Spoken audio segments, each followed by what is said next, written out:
السلام عليكم ورحمة الله وبركاته. بسم الله الرحمن الرحيم.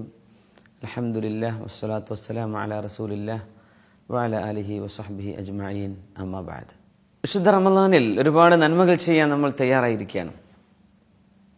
നമ്മൾ ആദ്യം ചെയ്യേണ്ട ഏറ്റവും വലിയ നന്മ പിണക്കങ്ങളൊക്കെ തീർക്കലാണ്. പിണക്കം നമ്മുടെ നബിക്ക് ഇഷ്ടമായിരുന്നില്ല. അള്ളാഹു നമ്മളോട് പിണങ്ങുന്നില്ലല്ലോ. നമ്മൾ എത്രയോ തെറ്റ് ചെയ്യുന്ന ആളുകളല്ലേ. അള്ളാഹു നമ്മളോട് പിണങ്ങുന്നുണ്ടോ? അള്ളാഹുവിനെ വിശ്വസിച്ചവനും വിശ്വസിക്കാത്തവനും അള്ളാഹു അനുഗ്രഹം ചെയ്യുന്നില്ലേ? അവർക്ക് ഭക്ഷണം കൊടുക്കുന്നില്ലേ? ഒരു നേരം അള്ളാഹുവിൻ്റെ മുമ്പിൽ തലചായ്ക്കാത്തവന് പോലും ആരോഗ്യം അള്ളാഹു നിലർത്തി കൊടുക്കുന്നില്ലേ? അള്ളാഹു പിണങ്ങുന്നില്ലല്ലോ. മനുഷ്യർ തമ്മിൽ പെട്ടെന്ന് പിണങ്ങുന്ന ഒരു പ്രവണത ചില ആളുകളെങ്കിലും ഉണ്ടായിരിക്കാം. ഈ റമളാനിലെങ്കിലും, ഈ റമളാൻ മുതൽ അങ്ങോട്ട് മരണം വരെ പിണക്കങ്ങളില്ലാതാവണം. എല്ലാ വ്യാഴാഴ്ച ദിവസവും തിങ്കളാഴ്ച ദിവസവും മനുഷ്യരുടെ അമലുകൾ, കർമ്മങ്ങൾ അള്ളാഹുലേക്ക് ഉയർത്തപ്പെടുമെന്നാണ്. എല്ലാവരുടേതും അള്ളാഹുലേക്ക് ഉയർത്തപ്പെടും. പക്ഷേ പിണങ്ങിക്കഴിയുന്നവരുടേത് ഉയർത്തപ്പെടുകയില്ല. നബി തിരുമേനി സ്വല്ലല്ലാഹു അലൈഹി വസല്ലം പഠിപ്പിച്ചിട്ടുണ്ട്. അവര് ഇണങ്ങുന്നവരെ, മിണ്ടുന്നവരെ അവരുടെ കർമ്മങ്ങൾ ഭൂമിയിൽ നിൽക്കുകയാണ് എന്ന് പറഞ്ഞാൽ അള്ളാഹു സ്വീകരിക്കുകയില്ല എന്നർത്ഥം. ലാ യജൂസു ലിമുസ്ലിമിൻ അൻ യഹ്ജുറ അഖാഹുൽ മുസ്ലിം ഫൗഖ സലാസ്.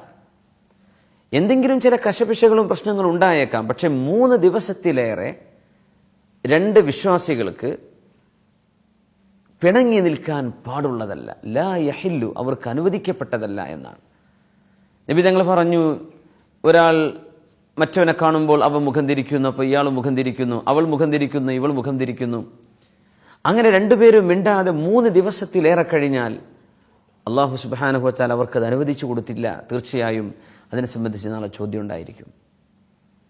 നബി തങ്ങൾ പറഞ്ഞു, ഖൈറുഹും അല്ലദി യബ്ദഉ ബിസ്സലാം. നമ്മൾ മിണ്ടാതിരിക്കാൻ ചില നിസ്സാര കാരണങ്ങളായിരിക്കും. ചിലപ്പോൾ അടുത്ത കുടുംബ ബന്ധങ്ങൾ, വളരെ അടുത്തിടപഴകേണ്ട ആളുകൾ, അല്ലെങ്കിൽ ഏറ്റവും നല്ല ബാധ്യതയോ കടപ്പാടുകളോ ഉള്ള നമ്മുടെ അടുത്ത രക്തബന്ധങ്ങൾ, അവരോടൊക്കെ എന്തെങ്കിലും ചില കല്യാണത്തിൻ്റെയോ സൽക്കാരത്തിൻ്റെയോ അവിടുന്ന് അത് പറഞ്ഞു, ഇവിടുന്ന് ഇത് പറഞ്ഞു, എന്തെങ്കിലും വീട്ടുകാർ അങ്ങോട്ടും ഇങ്ങോട്ടും പറയുന്ന കുട്ടികളുടെ ചില പ്രശ്നങ്ങൾ, ഇത് കാരണമൊക്കെ പിണങ്ങി നിൽക്കുന്ന വലിയ വലിയ ആളുകൾ. ആ പിണക്കം ഈ റമളാനോട് നിർത്തിയേ പറ്റൂ. നിങ്ങളിൽ ഏറ്റവും ഉത്തമർ ആരാണോ ആദ്യം ചെന്ന് അസ്സലാമു അലൈക്കും എന്ന് പറയുന്നത് അവരാണ്. അവർക്കാണ് ഏറ്റവും വലിയ പുണ്യം. ആരാണോ തുടങ്ങുന്നത്, ഒരാൾ വന്ന് അസ്സലാമു അലൈക്കും എന്ന് പറഞ്ഞു നമ്മളോട് മിണ്ടാൻ വേണ്ടി വന്നാൽ അതിന് സലാം മടക്കൽ നിർബന്ധമാണ്. അതുകൊണ്ടാണ് സലാം പറയൽ സുന്നത്താണ്, പക്ഷേ മടക്കൽ നിർബന്ധമാണ്. ഒരാൾ വന്ന് പറഞ്ഞു എനിക്ക് മാപ്പ് തരണം, നമ്മൾ മാപ്പ് കൊടുത്തേ പറ്റൂ എന്നാണ്. ഒരാൾക്കും പറഞ്ഞുകൂടെ ഞാൻ പൊരുത്തപ്പെട്ട് തരില്ല. ഒരാൾ വന്ന് ചോദിക്കുകയാണ് ഇന്നതൊക്കെ സംഭവിച്ചു പോയിട്ടുണ്ട്, മാപ്പ് ചെയ്തു തരണം, എനിക്ക് പൊരുത്തപ്പെട്ട് തരണം എന്ന് പറഞ്ഞാൽ പൊരുത്തപ്പെട്ട് ഞാൻ തരില്ല എന്ന് ഒരാൾക്ക് പറയാൻ പാടില്ല. തിരുനബി സല്ലല്ലാഹു അലൈഹി വസല്ലം തങ്ങളുടെ ആജ്ഞയാണ്, നമ്മൾ പൊരുത്തപ്പെട്ട് കൊടുത്തേ പറ്റൂ. ആദ്യം ആരാണോ സലാം പറയുന്നത് അവർക്കാണ് സർവ്വ പുണ്യവും. ഇന്ന് സലാം പറയാനുള്ള മാർഗങ്ങൾ വളരെ എളുപ്പമല്ലേ. ഒന്ന് ഫോൺ വിളിക്കുക, നിങ്ങൾക്ക് വാട്സപ്പ് ഉപയോഗിക്കുന്നുണ്ടോ, വാട്സപ്പിൽ ഒരു നല്ല മെസ്സേജ്.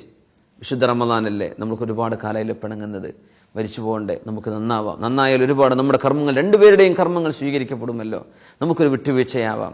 നിങ്ങളൊരു വാട്സപ്പ് മെസ്സേജ് വിട്ടു, നിങ്ങളൊരു സലാം കൊടുത്തയച്ചു, നിങ്ങളൊന്ന് ടെക്സ്റ്റ് ചെയ്തു, നിങ്ങളുടെ ഫേസ്ബുക്കിൽ നിങ്ങൾ അവരുമായി കോൺടാക്ട് ചെയ്തു. ഏതെല്ലാം രീതിയിൽ നമുക്ക് നമ്മുടെ ബന്ധങ്ങൾ കൂട്ടി ഇണക്കാൻ പറ്റും. ഇതങ്ങനെയൊക്കെ സാഹചര്യങ്ങൾ ഉണ്ടായിരിക്കെ ഒന്ന് ഫോൺ വിളിക്കാതിരിക്കുന്നത്, ഒരാൾ വിളിച്ചു കഴിഞ്ഞാൽ നമ്മൾ ഒരു കാരണവും ഇല്ലാതെ അത് എടുക്കാതിരിക്കുന്നതും കുറ്റകരമാണ്. സത്യത്തിൽ നമ്മളത് മുഖം തിരിക്കുന്നതിന് തുല്യമാണ്. പ്രത്യേകിച്ച് പിണക്കമുള്ള ആളുകളിൽ ഏതെങ്കിലും ഒരാൾ മറ്റൊരാൾ വിളിച്ചാൽ ഫോൺ കട്ട് ചെയ്യുകയോ അല്ലെങ്കിൽ എടുക്കാതിരിക്കുകയോ അല്ലെങ്കിൽ എടുത്തെന്തെങ്കിലും ദേഷ്യപ്പെട്ട് സംസാരിക്കുകയോ അത് ചെയ്തുകൂടാ. കാരണം ഒരാൾ നന്നാവാൻ ഉദ്ദേശിക്കുമ്പോൾ ആ നന്മയെ നമ്മൾ പ്രോത്സാഹിപ്പിക്കുകയാണ് വേണ്ടത്. അതുകൊണ്ട് ഈ റമളാനോടുകൂടെ എല്ലാ ബന്ധങ്ങളും കൂട്ടിയിണങ്ങി നമ്മുടെ കഴിഞ്ഞുപോയ കാലത്തെ ആ പിണക്കങ്ങളൊക്കെ മറന്ന് നബി തിരുമേനി സ്വല്ലല്ലാഹു അലൈഹി വസല്ലം പഠിപ്പിച്ചിരിക്കുന്നത്, നിങ്ങൾക്ക് ആരെല്ലാം ഉപദ്രവം ചെയ്തിട്ടുണ്ടോ ആ ഉപദ്രവങ്ങൾ നിങ്ങൾ മറന്നേ പറ്റൂ. നിങ്ങൾ ആർക്കൊക്കെ ഉപകാരങ്ങൾ ചെയ്തു കൊടുത്തിട്ടുണ്ടോ അതും നിങ്ങൾ മറന്നേ പറ്റൂ. 2 വിഷയങ്ങൾ, നിങ്ങൾക്ക് ഇങ്ങോട്ട് കിട്ടിയ ഉപദ്രവങ്ങൾ മറക്കണം, നിങ്ങൾ അങ്ങോട്ട് ചെയ്തു കൊടുത്ത ഉപകാരങ്ങളും നിങ്ങൾ മറക്കണം. കിട്ടിയ ആളുകൾ മറക്കരുത്. പിന്നെ നിങ്ങൾ അള്ളാഹുവിനെയും മരണത്തെയും എപ്പോഴും ഓർക്കണം.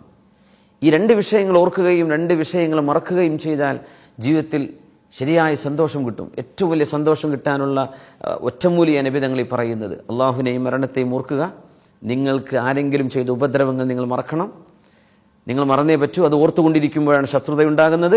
പിന്നെ നിങ്ങൾക്കാർക്കെല്ലാം ഉപകാരങ്ങൾ ചെയ്തു കൊടുത്തിട്ടുണ്ടോ അത് മറക്കുക, നമ്മളത് എടുത്തു പറയരുത്. ഉപകാരം കിട്ടിയ ആളുകൾ സന്തോഷത്തോടെ അവർക്ക് വേണ്ടി പ്രാർത്ഥിക്കണേ.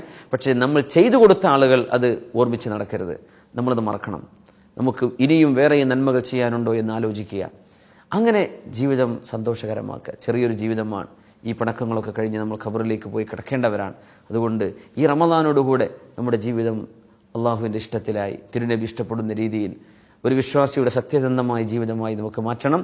നമ്മുടെ ബന്ധങ്ങളൊക്കെ കൂട്ടിയിണക്കുക. അള്ളാഹു നമ്മെ സഹായിക്കട്ടെ. വആഖിറു ദഅ്വാനാ അൽഹംദുലില്ലാഹി റബ്ബിൽ ആലമീൻ. അസ്സലാമു അലൈക്കും വറഹ്മത്തുള്ളാഹി വബറകാതുഹു.